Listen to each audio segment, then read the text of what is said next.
சேப்பாக்கத்தில் குருத்தோலை ஞாயிறு தினத்தை முன்னிட்டு ஆராதனை மற்றும் பவனி நடைபெற்றது. இந்திய தேவசபை அழைப்பின் எதிரொலி தேவாலயத்தில் குருத்தோலை ஞாயிறு ஆராதனை மற்றும் பவனி நடைபெற்றது. இதுகுறித்து தேவாலயத்தின் தலைமை போதகர் பிஷப் எஸ். ஷாம் செல்வராஜ் அவர்கள் தெரிவித்திருப்பதாவது: இயேசு கிறிஸ்துவின் மரணத்தினை நினைவூட்டும் வகையில் குருத்தோலை ஞாயிறு பவனி நடைபெறுகிறது. இந்த பவனியானது சேப்பாக்கம் தேவாலயத்தில் இருந்து bells road, Pycrofts road, Thiruvallikeni நெடுஞ்சாலை, வாலஜா சாலை வழியாக மீண்டும் பெல் சாலையில் உள்ள தேவாலயத்தை வந்தடையும் என்று கூறினார்.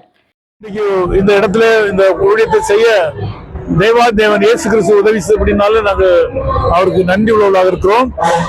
இந்த பவனியை பார்க்க யாவரையும் ஆண்டவர் ஆசீர்வதிப்பாராக.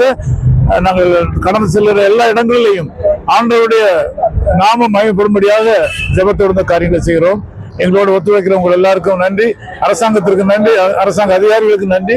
ஆண்டவர் உங்களை ஆசீர்வதிப்பார். இந்த சபை இந்த ஊழியத்தை செய்கிற சபை ஊழியத்தை நடத்துகிற அப்படின்னாலே இந்த ஏரியாவில் உள்ள மக்கள் எல்லாரையும் நாங்கள் சந்திக்க வேண்டும், எல்லாருக்கும் நாங்கள் ஆசீர்வாதமா இருக்க வேண்டும். இப்படி ஒரு ஊழியம் நடக்கிறது என்பதை நீங்கள் அறிந்து கொள்ளும்படியாக இந்த விசேஷ பவனியை நாங்கள் ஏற்படுத்தி இருக்கிறோம். உங்கள் எல்லாருடைய ஒத்தாசையும் ஆதரவும் எங்களுக்கு இன்னும் அதிகமாக தேவை என்று சொல்லி இந்த வார்த்தைகளால் உங்களை வாழ்த்துகிறோம். ஆசீர்வதிக்கிறோம் ஆண்டவர். இதில் சுமார் 500க்கும் மேற்பட்டோர் கலந்து கொண்டனர்.